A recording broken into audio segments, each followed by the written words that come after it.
Hello, so I can talk at a somewhat normal level today because my neighbors aren't home today, so that's nice. I've been wanting to do this video for a while, so I'm having my third endometriosis surgery. I'm getting my ovary removed this time. Also, I might add, I know the glare is annoying right now, but for this video I can't take off my glasses because I have to see what I'm doing. But I really like this setup. I just kind of took a guess with the angle. I have my light can go like where it's daylight or it's like this kind of white light, and it actually works pretty good here. Like I think this is a pretty nice angle. I will say I'm running out of space on my surface. It doesn't hold a lot, so hopefully I don't run out of time doing this. The main thing I want to talk about is like this little kit I'm putting together. Everything else like is not as important as this stuff. It's just kind of added bonus. So I'll try and get the extra stuff in, and if not, the really important stuff is in here. Okay, so I'm just gonna pull up, I've got some notes here. So, well, let's just start with the whole kit to begin with. So I've put together my little kit for after surgery. There's a bit of pre-surgery stuff here too as well. Some pre-surgery things you can do is like meal prep if you don't have someone to help you with like meals afterwards. You can also like move things to like a level where you don't have to reach or bend, because that's actually like the hardest thing, is you'll have a lot of like abdomen pain. I've had removals on both of my sides, not of my ovaries, but of my endometriosis tissue, and it really varies every time you have the surgery. You can be like feeling pretty good quite quickly, and then other times might take a little more time. But either way, it's actually a pretty okay surgery. I would honestly say like the surgery pain feels pretty similar to like the endo pain you're probably already getting. Honestly, in a way, it felt less painful than the endo pain that I have when I have a bad endo flare-up. So everyone's going to be quite different, depending on if your endo's sticking to any organs or anything like that. I'm a little worried with mine because it is sticking to quite a lot of things and sticking to a nerve, and I have nerve issues already. But yes, so this is the kit I've done for myself.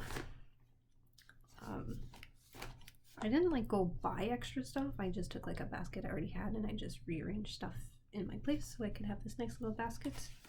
So some things you'll want to have right away are these, because when you get out of the hospital, you're usually covered in iodine on like your legs and your butt and everything, and you can't shower, so I just have these to kind of clean up where I can safely.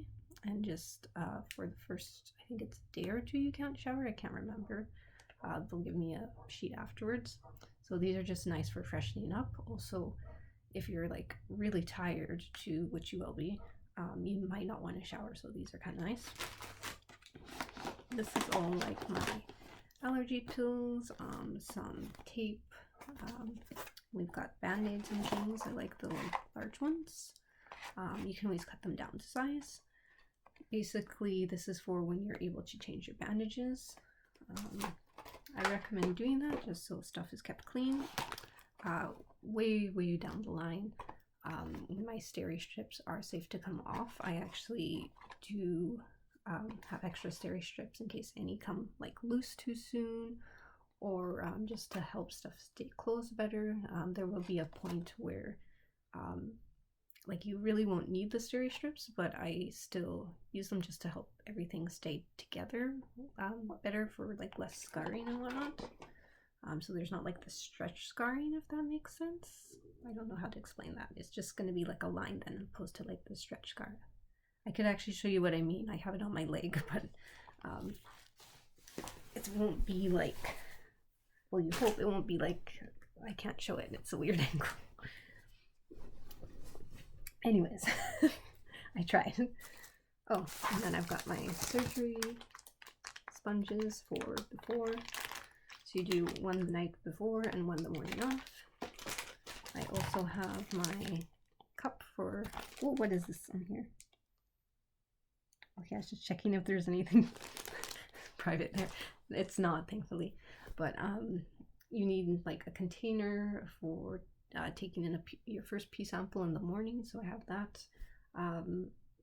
They don't usually recommend this. Like, they don't say that you need a sterile one, but I just think it's easier and just nicer for the people who have to handle it. So you can just go to like where you would get lab work done, and you can ask them for just a container, and if you say like, oh, I'm getting surgery or something, they should just give it to you for free, hopefully. In here I also have, I like these long bandages too, because sometimes I need those, and then again you can just cut them down to size. It depends on the surgery you have, so I might need these quite a bit because I don't know if I'm gonna have like a C-section looking scar after. I might. It just depends how much junk is inside me. So, yeah. Well, and then polysporin, I need to get a new one of these because this is expired. But I do find I get a little bit of like infected wounds as they're healing, even though I keep them pretty clean. My body is just like that. Like, that's not really a common thing, and that's just something that's kind of weird with me. Clean scissors for cutting your bandages.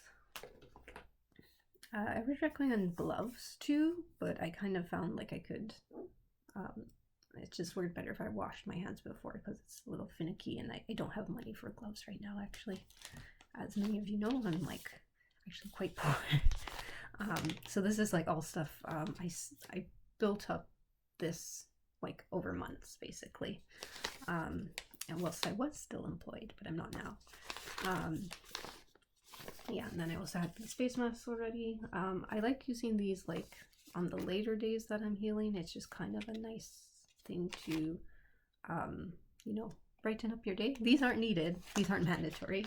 I should say that. I just put them in there as it's a nice perk. I'm also like going to write myself like a little note in a nice card. That's just kind of a thing to like perk me up after, because it does take like a mental and emotional toll on you over anything, because your hormones are being like disrupted and stuff, and yeah, your body kind of just, yeah, your mental state might not be the best after just pre-warning. It's just going to be like a lot to your system. It only happens for like the first little bit, and then again there's just changes with your body, so it might again be just a bit of like a mental shock. So just be like really kind to yourself, watch some funny stuff, make other people aware that you don't want them saying shit about your body, unless they're gonna give you compliments, and just yeah, ask them to be very kind and just be very mindful of what they might say, because stuff that normally might not bother you might suddenly bother you. Yeah, so that's fun.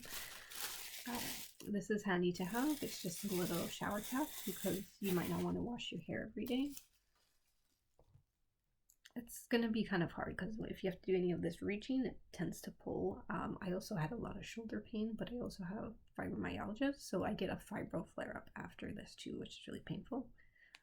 Headband, just headbands are handy. Not really a need, but just handy to have. Oh, I just have my comb in there. I just go with a comb because it's easier. I also got my hair cut shorter. I recommend getting your hair cut before you go in, just you'll feel overall better after. Because you just feel gross and stuff, and you don't feel the prettiest, so it's just kind of nice to do anything that can help you. And for me, it's more convenient for me because I already have a hard time managing my hair. Just tape and Q-tips in here for the usual cleaning. I also have a thermometer in here, just to check if I do feel kind of funny or hot, just to check that I'm not getting a fever, because that's not a good sign. So yeah, that's what I have in the basket. Some other helpful things are, have some pads. Part of this is because like you might be fine. I didn't really bleed after, like right after, from what I remember. I don't think I even had spotting. I think I might have later on. But there's always like the concern that you might bleed quite a bit. Like not anything weird. Usually it's just be like you might get period like symptoms or spotting like symptoms. If you do get anything else, like you know, go to the hospital. But it's not a common thing.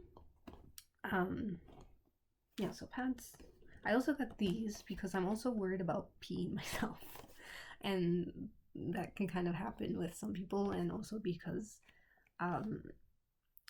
just they're doing stuff kind of around my urinary tract too, so I already have a hard time like holding my bladder. It's gotten really bad, so I got these, which are what are they, maternity pads, so they're a little more heavy duty. You do get some of these, well, at least where I live, the hospital does give you a few. You can ask for extra. They are free usually. I feel like if you're like in the States or something, probably not. But yeah, those are very handy. They're quite expensive though. Same with these, but I like, this is the one thing I really recommend. They are maternity boxer briefs. They're postpartum underwear. You will get these again from the hospital. The hospitals use these for a lot of different surgeries, but the ones from the hospitals aren't of very good quality. Again, you can ask them for extra ones. But I love these. I like live in these even when I have a bad like endo flare up. And they're perfect for after surgery because you don't get a lot from the hospital. That's why I buy extras. You can also just have really comfortable like underwear as well. Some I have, I can show you here. Oh. Are like very soft. They don't have any of those like hard elastics. They don't sit also where the worst part of my endo is. So you don't want anything like that.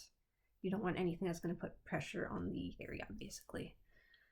And then also be mindful of like if these parts are like too tight and stuff. I'm very sensitive with those as well. So this is basically like a t-shirt fabric, and it's really stretchy and really soft. It's, yeah, pretty nice.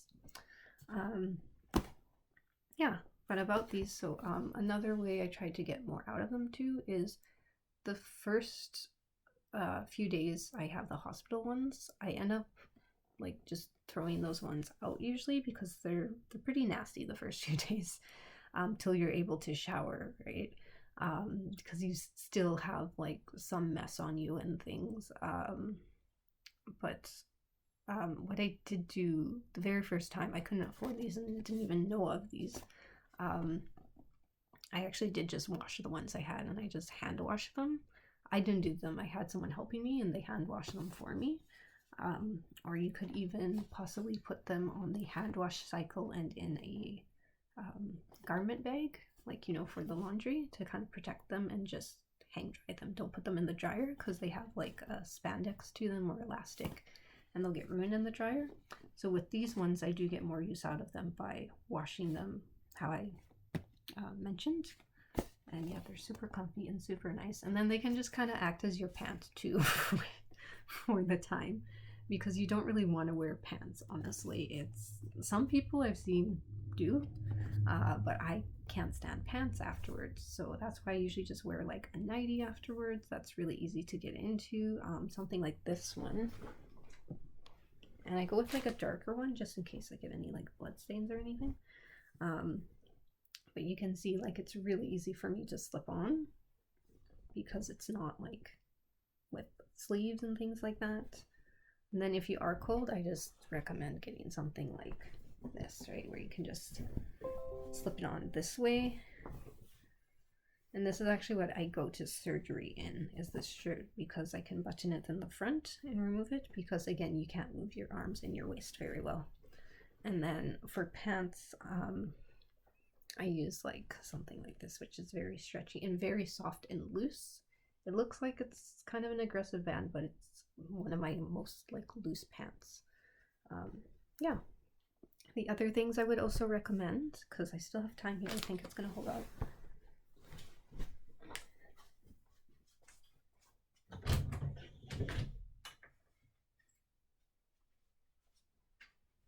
I'm just going to go through them super quick, and then I'll go through them in detail again because I don't know if this is going to cut out. Cane is handy. Not technically needed, but I use one anyways.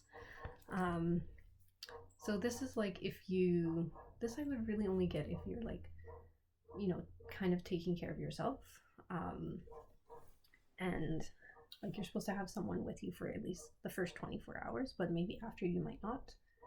Otherwise, I don't think this is really needed unless you're someone who has to use this like on a daily basis kind of thing, or for your chronic pain, which is why I have it. But this I would recommend. This is not very much. And you can use it after surgery and stuff too. Or if you can borrow one from someone, it's just a grabber. And it just, again, saves you from bending down and such. Again, these are like not needed things, but they're helpful. One thing I would suggest as well too is I have a maternity pillow. I think for anyone who has endo that's recurring, I would really recommend that. But again, it's not needed. You can also just get your pillows stacked, and I've heard from a lot of people, and I find this did help me, that when you're healing, to actually not fully lie down when you're healing for like the whole time that you're supposed to be healing, that you just heal sitting up, not completely sitting up, but like at an angle. And a lot of people who don't do this tend to get pain afterwards. I don't know why. It must just be something with how everything is sitting in your body. But I found doing that has helped me heal really fast. And a lot of people who've done that, it helps reduce the pain. And the people who don't do that, they tend to get pain. And avoid like sleeping on your sides and stuff like that. Do make sure, like, of course, you're moving around a bit when you can, just so you don't get like all constipated and stuff too, and you don't get like pins and needles in your legs and all that. And just drink a lot of water too. Ooh, and then anything else that I can think of, just to have like your usual things close to you. I'm also gonna put a towel underneath me again, just in case I have bedwetting issues after. As far as I can see from looking around here, I can't think of anything else. Those are, again, the most important ones. Yeah, have your medication close. Just make yourself comfy. Maybe don't have too heavy blankets. It might kind of put pressure on the stomach. And I'm just having a look around here. Any kind, heating pad. So your shoulders, again, are usually sore. So make sure you have some like heating pads and ice packs and things like that, and you can just kind of rotate those. And again, it will just make things so much more comfortable. I also recommend, because you won't be able to do much, I can't even hold books and stuff. Maybe you can, but I pretty much can just watch shows for like 2-3 weeks. But the first week or so, I would say the first and second week, I'm still pretty like groggy. Even when I start to feel better, the medication does make me super dozy, and I tend to fall asleep through my shows. But it does help to have beforehand decide all the little shows that you want to watch or movies, because when you are taking these strong medications for healing, and you're trying to like make decisions like that, your brain might not work as well. But that might just be me, because I also have brain fog on a regular basis. But I found that helped. And yeah, meal prep is always good. I think I mentioned that already, and I don't think there is really anything else. Yeah, so hopefully that helps. And I hope for those of you who are getting this surgery done, do not be scared. It actually goes pretty quickly. You'd be surprised. Again, everyone is different. It depends what your body's doing. It's like quite invasive a lot of times. I'm also saying this because I've seen what other people have gone through, and they've been like, there's lots of videos on YouTube and such, and they've shown what they have for procedures and what they have for scars out of like all the stories that I'm hearing. So say I've watched like something like 40 videos. I watched a lot on this. I only know one person, and I actually know them personally, who had like something like really bizarre happen, and it was kind of sudden.